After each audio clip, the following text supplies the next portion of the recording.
Hi everyone, I am Kajal Mayur.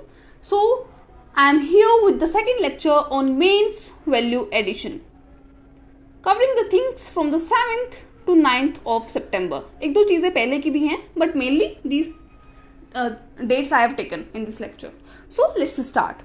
तो first data है हमारे पास जम्मू कश्मीर टूरिज्म का, जहाँ पर जब से न्यू टूरिज्म पॉलिसी आई है जम्मू कश्मीर में, तब से अब तक more than 4 crore tourist have visited. तो you can write that between 2020 and 2024, since the introduction of the new tourism policy in 2020 in Kashmir, more than 4 crore tourist have visited the Kashmir. तो ये इंपॉर्टेंट किस लिए हो जाता है? देखो कि टूरिज्म तो बढ़ रहा है, नो डाउट, और बढ़ना भी चाहिए बिकॉज वो हमारी इकोनॉमी को बूस्ट कर रहा है. ठीक है, बट इसका एक नेगेटिव पॉइंट क्या हो रहा है देखने को मिल रहा है अभी, कि टूरिज्म मेनली बढ़ कहाँ पे रहा है? इकोलॉजिकली फ्रजाइल एरियाज, जैसे कि हिमालयाज हो गए हमारे, ठीक है, वेस्टर्न घाट्स हो गए, नॉर्थ ईस्टर्न जो हिल्स है वो हो गई. तो ऐसी जगह पे मेनली टूरिज्म इंक्रीज हो रहा है जो बहुत ज़्यादा इकोलॉजिकली फ्रजाइल हैं, ठीक है, इकोलॉजिकली सेंसिटिव एरियाज है, वहाँ पे इंक्रीज हो रहा है. तो जम्मू कश्मीर में भी कुछ वैसा ही है. अब देखो यहाँ पे एक चीज़ और लिखी हुई है कि अनचेक्ड टूरिज्म वाज अ की फैक्टर इन 2014 कैटास्ट्रॉफिक फ्लड्स. ठीक है, तो आपके पास एक डेटा तो ये हो गया. एक इंपॉर्टेंट चीज़ ये भी हो गई दिखाने के लिए कि जो अनचेक्ड टूरिज्म हमारा बढ़ रहा है, लाइक सस्टेनेबल नहीं है बिल्कुल भी, तो उसकी वजह से it was a major factor in the 2014 जो फ्लड्स आए थे जम्मू कश्मीर में, उसका मेजर रीजन था. ठीक है, उसके अलावा अभी रिसेंट में हमने देखा होगा कि वायनाड लैंडस्लाइड जो हुआ है केरला में, तो वहाँ पे भी कहीं ना कहीं जो कंस्ट्रक्शन हो रहा है टूरिज्म की वजह से, टूरिज्म बहुत ज़्यादा बढ़ रहा है, उसकी वजह से कंस्ट्रक्शन वगैरह एक्टिविटीज़ हो रही है, बाकी और एक्टिविटीज़ हो रही है, तो लैंडस्लाइड्स वगैरह हमको देखने को मिल रही हैं इन the ecologically sensitive area like the Wayanad. ठीक है, तो ये दोनों चीज़ें लिंक्ड अप है. अब इसका यूज़ हम कहाँ पे करेंगे? देखो, it will be use in, सबसे पहले तो जहाँ पे भी टूरिज्म का क्वेश्चन आएगा वहाँ पे यूज़ होगा. ठीक है, जहाँ पे सस्टेनेबल टूरिज्म की बात होगी वहाँ पे हम इस डेटा को यूज़ करेंगे, या इन एग्जाम्पल्स को यूज़ करेंगे जो ये दो एग्जाम्पल्स हैं. ठीक है, या फिर इसके अलावा और कहाँ पे यूज़ हो सकता है ये, जहाँ पे सस्टेनेबल एंड प्लान्ड डेवलपमेंट की बात होगी, कहाँ पे? In the ecologically sensitive areas और द इकोलॉजिकली फ्रजाइल एरियाज. तो वहाँ पे इन सब जगह पे you can use this particular examples in the data. ठीक है, कि what are the ill effects of the tourism, या सस्टेनेबल टूरिज्म मॉडल आना चाहिए, क्यों आना चाहिए. तो वहाँ पे ये दो एग्जाम्पल्स आप लिख सकते हो, और अगर ये डेटा आपको लिखना है तो आप लिख लो. वैसे तो ये इतना इंपॉर्टेंट डेटा नहीं है, but yes you can right कि कहीं पे अगर आपको दिखाना हो कि इन्फ्लक्स कितना ज़्यादा इंक्रीज हो रहा है, अगर जम्मू कश्मीर पे ही कोई मान लो क्वेश्चन आ जाता है तो वहाँ पे ये डेटा इंपॉर्टेंट हो जाएगा, तो आप एक लाइन में इसको ऐड कर सकते हो. उसके अलावा ये दो एग्जाम्पल तो आप लिख ही लेना. ठीक है, अनसस्टेनेबल टूरिज्म के एग्जाम्पल्स हैं, this are very important. Then अभी देखो एक बहुत इंपॉर्टेंट ये चीज़ है, इसको ऐड करना आप अपने GS3 में, एनवायरनमेंट में. ठीक है, प्लास्टिक पोल्यूशन में, टाइप्स ऑफ पोल्यूशन में आता है एक प्लास्टिक पोल्यूशन, वहाँ पे ऐड करना है इसको. ठीक है, तो इंडिया ने रिसेंटली टॉप किया है in the plastic pollution rankings. ये रैंकिंग दी है द जर्नल नेचर ने. ठीक है, उसमें क्या आया है कि India is the top plastic polluting country in the world, which is emitting 20% of the global plastic waste, या 1/5 of the global plastic waste. तो ये डेटा अपने आप में बहुत ज़्यादा इंपॉर्टेंट हो जाता है. ठीक है, इसका सोर्स लिख लेना, द जर्नल नेचर, ये इसकी रैंकिंग है, इसने रैंक किया है इंडिया को. It is the largest emitter of the plastic waste in the whole world, emitting 20% which becomes equal to 1/5 of the world's total. तो you should write it as it is कि 1/5 या 20% कर रहा है, और ये बहुत ज़्यादा हेफ्टी डेटा कुछ नहीं है, आपको लॉन्ग टर्म में याद रह जाएगा कि 1/5 या लार्ज, ये तो याद रह जाना ही चाहिए कि India is the top plastic polluter in the world. ठीक है, कहीं पे भी प्लास्टिक पोल्यूशन का क्वेश्चन आता है या फिर नॉर्मल प्लेन पोल्यूशन का क्वेश्चन आता है, तो वहाँ पे आप ये चीज़ें लिख सकते हो कि इंडिया की क्या स्थिति है. देन एक इसमें बहुत इंपॉर्टेंट एग्जाम्पल या फिर केस स्टडी ये बन के आती है कि CAG के 2022 के ऑडिट फाइंडिंग्स में ये पता चला था कि many of the state pollution control boards ने प्लास्टिक जनरेशन पे अपना डेटा ही शेयर नहीं किया था बिटवीन 2016 एंड 2018. ठीक है, तो ये इतनी सी चीज़ आपको अपने नोट्स में ऐड कर लेनी है कि CAG की ऑडिट रिपोर्ट के अकॉर्डिंग जो 2022 में आई थी, बहुत many of the state pollution control boards did not share any data between which on plastic waste generation between 2016 and 2018, ठीक है। जहाँ पे प्लास्टिक जनरेशन की बात होगी वहाँ पे आप ये चीज़ें लिख दोगे। और ये चीज़ क्या शो कर रही है, inconsistency in providing the data, ठीक है, इनकंसिस्टेंसी शो कर रही है, या फिर lack of political will, political या एडमिनिस्ट्रेटिव विल। तो ये चीज़ आप ऐसे करके एग्जाम्पल करके इसको शो लिख सकते हो और फिर आप इसको मल्टीपल जगह पे यूज़ कर दोगे। देन यहाँ पे 2-3 चीज़ें मैंने ऐड की हुई हैं फॉर योर रेफरेंस ओनली, कि ग्लोबल एफर्ट्स क्या लिए गए हैं प्लास्टिक वेस्ट को टैकल करने के लिए। लंदन कन्वेंशन हुआ था जिसको हम मार्पोल भी बोलते हैं, बेसिकली 1972 में हुआ था। It was a convention on the prevention of the marine pollution by dumping wastage and other matter, ठीक है। तो ये बाकी सब वेस्ट को भी कवर करता है, सिर्फ प्लास्टिक वेस्ट को कवर नहीं करता है। इसको आप मान लो कहीं भी आपको प्लास्टिक नहीं, नॉर्मली किसी भी वेस्ट का क्वेश्चन आता है, या फिर मराइन पॉलिसी पे कोई क्वेश्चन आ जाता है, या फिर ओशंस को कैसे हम प्रोटेक्ट कर सकते हैं फ्रॉम द वेस्ट, वैसे कोई क्वेश्चन आ जाता है, तो आप उसमें स्टेप्स टेकन में इंटरनेशनल इनिशिएटिव्स में लंदन कन्वेंशन लिख सकते हो, ग्लोबल एफर्ट्स में, या इसको मार्पोल कन्वेंशन भी बोलते हैं। क्या बोलते हैं? मार्पोल कन्वेंशन भी बोलते हैं, ठीक है। देन क्लीन सीज कैंपेन आया था 2017 में, किसका? यूएनईपी का। तो इसको सीधा लिख दोगे कि आप clean seas campaign of UNEP which came in 2017। फिर एक था बेसल कन्वेंशन, जो इसका रिसेंट अमेंडमेंट हुआ था 2019 में। It included plastic waste as a regulated material, ठीक है। तो आप ये 2-3 चीज़ें याद रख सकते हो। अगर कहीं ऐसा प्लास्टिक वेस्ट का या जनरल वेस्ट का कोई क्वेश्चन आता है तो वहाँ पे क्या एफर्ट्स लिए गए हैं, अगर आपको ये लिखना है तो ग्लोबल एफर्ट्स में आप ये 2-3 चीज़ें मेंशन कर सकते हो। ये लंदन कन्वेंशन और क्लीन सीज कैंपेन तो आप याद रख ही लेना, ठीक है। Then to the next thing, कि अभी देखो टेक्निकल टेक्सटाइल बहुत ज़्यादा लाइक हॉट वर्ड रहता है। तो मिनिस्ट्री ऑफ टेक्सटाइल ने ये बोला है ऑफिशियली, मिनिस्ट्री ऑफ टेक्सटाइल ने, ये आप लिखोगे सोर्स भी किसने बोला है, कि technical textile exports will cross $10 billion bye 2030। तो आप इसको एज इट इज लिख लोगे और यहाँ पे लिख दो किसने बोला है, मिनिस्ट्री ऑफ टेक्सटाइल ने ये बोला है। मान लो कहीं पे भी टेक्निकल टेक्सटाइल का कोई क्वेश्चन आता है, या फिर नॉर्मल टेक्सटाइल्स का भी कोई क्वेश्चन आता है, टेक्सटाइल इंडस्ट्री पे कोई क्वेश्चन आता है, ठीक है, या तो टेक्निकल टेक्सटाइल का आ जाए या टेक्सटाइल इंडस्ट्री का आ जाए, तो वहाँ पे आप ये लिख दोगे किसके क्या दिखा रहा है, पोटेंशियल दिखा रहा है, ठीक है। तो पोटेंशियल में ये आप ये चीज़ें ऐड कर दोगे, ठीक है। ये technical textile exports will cross $10 billion bye 2030। बहुत इजी डेटा है, उतना कोई हेफ्टी डेटा नहीं है, मिनिस्ट्री ऑफ टेक्सटाइल का है, गवर्नमेंट का डेटा है, इसलिए इंपॉर्टेंट हो जाता है। फिर एक चीज़ और इसमें लिखी हुई है, technical textile accounts for approximately 13% of India's total textile. तो ये भी इंपॉर्टेंट हो जाता है, ठीक है। मान लो कि टेक्सटाइल में कोई टाइप्स आ गया, कुछ आ गया, टेक्सटाइल पे कोई क्वेश्चन आया, टेक्निकल टेक्सटाइल पे ही पर्टिकुलरली कोई क्वेश्चन आ गया, तो वहाँ पे आप ये डेटा देख सकते हो कि it accounts for the 13% of India's total textile. Okay, these two things becomes important here. Then Bangladesh के जो अभी रिसेंट में चीफ एडवाइजर बने हैं यूनुस, उन्होंने बोला है कि revival of SAARC spirit can solve many regional problems. आपने भी देखा होगा, मैंने लास्ट वाले जो मेंस वैल्यू एडिशन पे बात की थी उसमें डिस्कस भी किया था कि इंडिया के सराउंडिंग जितने भी मेजर ये कंट्रीज हैं, ठीक है, these all are suffering from some kind of crisis. जैसे श्रीलंका में पहले क्राइसिस हुआ था, फिर मॉलदीव्स में भी आपको गवर्नमेंट में लाइक इनकन्सिस्टेंसी देखने को मिल रही है। रिसेंट में भी बांग्लादेश में क्राइसिस अभी हुआ ही है, ठीक है। पाकिस्तान में भी गवर्नमेंट कोई स्टेबल नहीं है, या फिर वहाँ पे भी आपको इकोनॉमिक लेवल पे उतनी चीज़ें कुछ लाइक डाउनफॉल ही चल रहा है, ठीक है। अफगानिस्तान में वहीं आप देखोगे तालिबान रूल चल ही रहा है, ठीक है। तो इंडिया के जितने भी आसपास की कंट्रीज है, and these all are the part of the SAARC. ये सारी कंट्रीज किसका पार्ट है इंक्लूडिंग इंडिया भी सार्क का एक मेंबर है, ठीक है।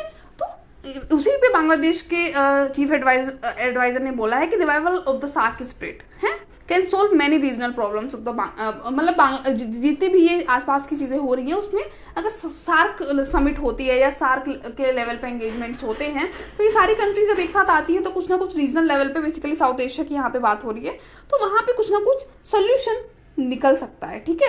रीजनल एंगेजमेंट्स हो सकते हैं। तो ये एक इम्पोर्टेंट चीज़ हो जाती है। मान लो कहीं पे भी इंडिया के नेबरहुड के पे जब क्वेश्चन आएगा, इंडिया के नेबरहुड पे, कि इंडिया की अभी जितने भी नेबरहुड में जो पॉलिसी करंटली आपको देखने को मिल रही है, it is not so good like उसके टर्म्स उतने अच्छे नहीं है। बांग्लादेश में भी रिजीम चेंज हो गई है, पॉलिटिकल रिजीम। तो इंडिया के टर्म्स अभी देखते हैं कि क्या रहते हैं, क्योंकि जो लास्ट गवर्नमेंट थी शेख हसीना की, उससे काफ़ी अच्छे टर्म्स थे इंडिया के। बट अभी देखते हैं वहाँ पे चेंजेस आए हैं तो अपोजिशन कैसे डील करता है। फिर मालदीव्स में भी हमको देखने को मिला है कि रिजीम चेंज होने के बाद इंडिया को काफ़ी बैकलेस वहाँ पे फेस करना पड़ा था। वहाँ पे इंडिया आउट कैंपेन भी चलाया गया था, इंडिया आउट कैंपेन चला था, ठीक है। पाकिस्तान के साथ तो वैसे ही कभी अच्छे रहते ही नहीं है इंडिया के रिलेशंस, ठीक है। तो वहाँ पे ये चीज़ देखने को लाइक ऐसा कोई क्वेश्चन आता है कि इंडिया के जो subdued relations in its very close neighbourhood, तो उस पर आप सजेशंस में या वे फॉरवर्ड में ये लिख सकते हो कि revival of the SAARC split as said by the Bangladesh के चीफ, ये नाम आप वहाँ पे ऐड कर देना, क्योंकि जब भी कोई ऐसी फेमस पर्सनैलिटी ऐसा कुछ लाइक कोट करती है या कुछ सजेस्ट करती है, ऐसा कोई स्टेटमेंट आता है, तो वो हमारे लिए इंपॉर्टेंट हो जाता है दिखाने के लिए कि ऐसी पर्सनैलिटी ने भी ये बात बोली हुई है, ठीक है। तो आप इनका नाम वहाँ पे जहाँ पे भी स्टेटमेंट लिखोगे कोट कर देना। बेसिकली ये जाएगा आपका IR में, ठीक है, IR में जाएगा, वहाँ पे मेंशन कर लेना ये चीज़ें। अब देखो ये फैक्ट हो जाता है कि लास्ट जो सार्क की बायएनुअल समिट हुई थी, ये हुई थी 2014 में, जो नेपाल ने होस्ट की थी, ठीक है। तो 2014 से लेके लाइक अभी 10 साल हो गए हैं, 10 साल हो गए हैं ऑलमोस्ट का 10 साल ही हो गए हैं। तब से अब तक कोई समिट ही नहीं हुई है सार्क की। तो it becomes a major problem on the regional front, कि रीजनल लेवल पे अगर हमको एंगेजमेंट्स अपने बढ़ाने हैं, India and the other countries also, तो सार्क एक इम्पोर्टेंट चीज़ हो जाती है, इंपॉर्टेंट प्लेटफॉर्म हो जाता है। ऑल्सो सार्क पे ही अगर पर्टिकुलरली कोई क्वेश्चन आ जाए तो वहाँ भी आप ये चीज़ यूज़ कर सकते हो, या फिर ये चीज़ वहाँ पे भी यूज़ हो सकती है। लाइक अगर कोई क्वेश्चन आ जाता है कि रीजनल एंगेजमेंट्स, ठीक है। नेक्स्ट, सो एक आर्टिकल था जिसमें ये एक स्टडी से ये पता चला है कि night time light pollution is linked to increased Alzheimer's risk. अभी देखो जो मॉडर्न लाइफस्टाइल आया है, इसमें नाइट लाइफ इंक्रीज हो रही है, उसकी वजह से नाइट में लाइट पोल्यूशन भी इंक्रीज हो रहा है, ठीक है। लाइट पोल्यूशन इंक्रीज हो रहा है, तो रिसेंट स्टडी में पता चला है कि it is linked to Alzheimer's risk. Alzheimer क्या होती है? It is a condition of dementia, यानी कि आदमी की जब सोचने समझने की क्षमता कम हो जाती है, उसको हम अल्जाइमर्स बोलते हैं, वो डिसीज होती है, ठीक है। कोग्निटिव फंक्शनिंग लॉस हो जाती है।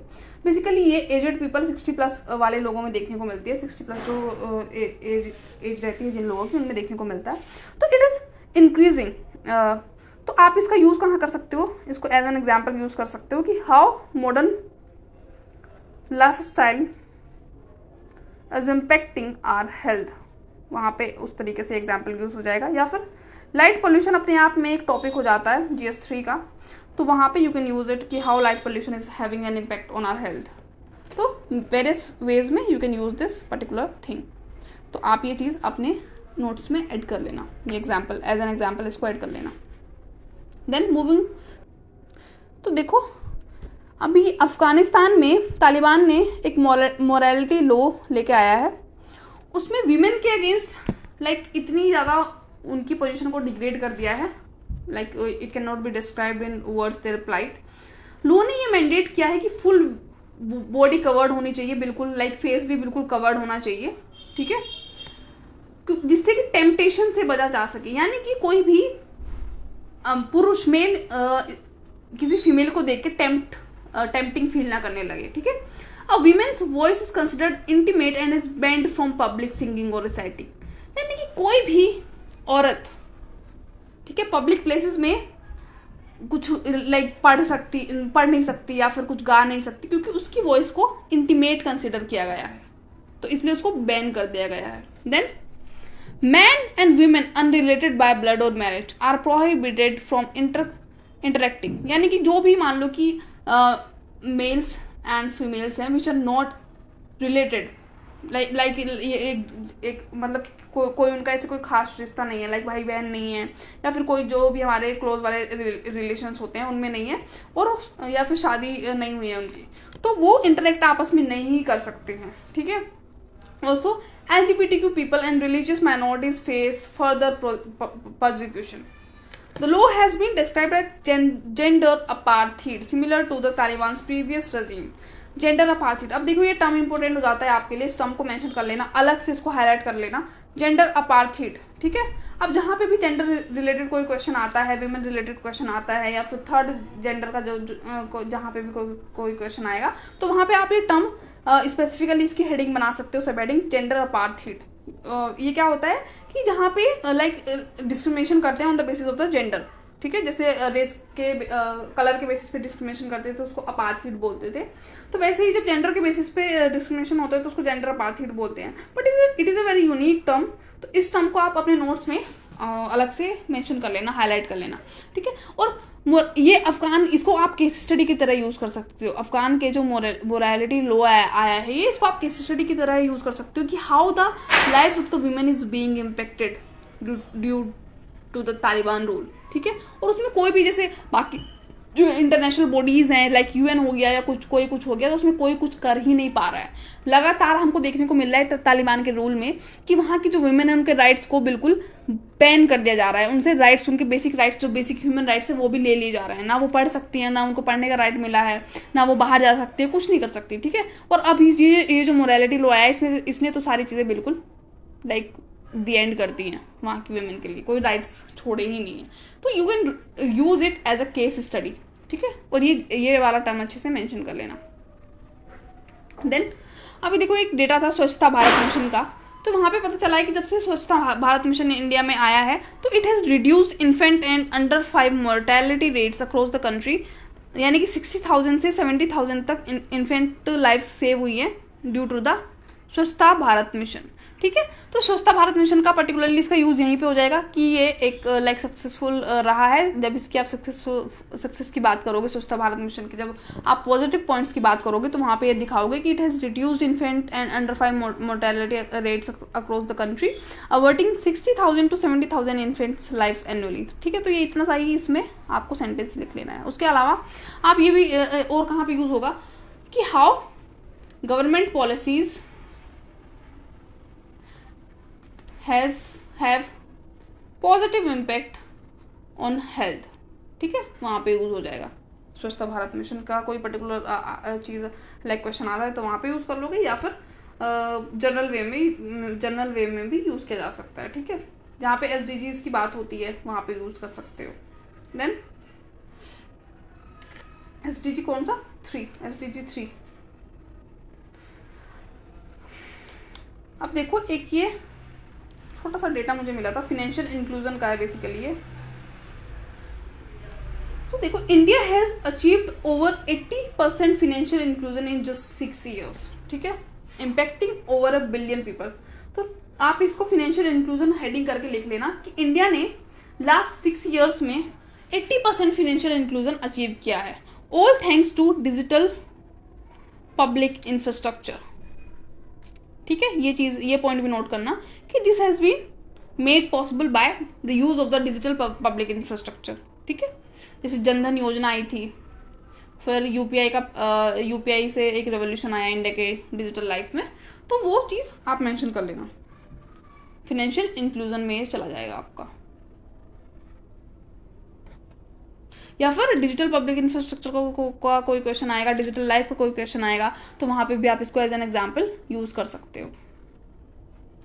देन अब देखो ये टर्म बड़ा इंपॉर्टेंट है, इसको मेंशन कर लेना IR में, डिफेंस या मिलिट्री डिप्लोमेसी, इसको अलग से मेंशन कर लेना अलग पेज पे, डिफेंस या मिलिट्री डिप्लोमेसी। जब भी IR का कोई क्वेश्चन आएगा तो वहाँ पे आप ये चीज़ लाइक सब पॉइंट बना सकते हो कि डिफेंस या मिलिट्री डिप्लोमेसी। लाइक अगर मान लो कि कोई क्वेश्चन आता है कि how like India can deal with China rise, China की जब बात होगी कि चाइना जैसे असर्टिवनेस दिखा रहा है बहुत ज़्यादा, तो उसके साथ इंडिया कैसे डील कर सकता है, व्हाट इंडिया कैन डू, तो आप वहाँ पे लिख सकते हो मिलिट्री डिप्लोमेसी, ठीक है। या फिर जब इंडिया अफ्रीका की बात आएगी, इंडिया अफ्रीका की बात हो गई, इंडिया एशिया की बात हो गई, ठीक है, या फिर इंडिया के डिस्टेंट कंट्रीज लाइक यूरोप वगैरह की बात हो गई, तो वहाँ पे भी आप ये लिख सकते हो कि मिलिट्री या डिफेंस डिप्लोमेसी, ये टर्म आप वहाँ पे सब हेडिंग बना के लिख सकते हो कि इंडिया कैन यूज़ मिलिट्री या डिफेंस डिप्लोमेसी, या फिर अभी यूज़ कर भी रहा है, ठीक है। तो वो आपके ऊपर है कि आप उसको दिखाओगे कि करंट कॉन्टेक्स्ट में कर रहा है, या फिर आप उसको उसमें लिखोगे कि इंडिया इज़ यूजिंग इट और इंडिया कैन यूज़ इट, ठीक है, फॉर फर्दर कोऑपरेशन। तो डिफेंस डिप्लोमेसी क्या होता है बेसिकली, डिफेंस रिलेटेड इंस्ट्रूमेंट्स का हम यूज करते हैं for the cooperative and the peaceful manner to support foreign and strategic policy. ठीक है, जैसे आपने देखा होगा कि जो ये यमन वाला जो एरिया है, ये सोमालिया वाला, जब रेड सी में एंटर करते हैं तो वहाँ पे बहुत ज़्यादा हमको क्या देखने को मिलते थे पहले, या भी देखने को मिलते हैं, पायरेट्स देखने को मिलते थे। तो इंडिया वहाँ पे डील कर रहा है, इंडिया ने वहाँ पे अपनी नेवी भी एंगेज की हुई है। ठीक है, इन सब चीज़ों से बचने के लिए। तो it is a part of the defence and military diplomacy का पार्ट हो जाता है ये, क्योंकि वो इंडिया सिर्फ अपने लिए नहीं कर रहा है, it is also supporting the other countries. ठीक है, तो this way India can use defence and military diplomacy with other countries also to serve its interest. जिस अगर चाइना की बात करें तो साउथ चाइना सी में इंडिया कैन यूज इट।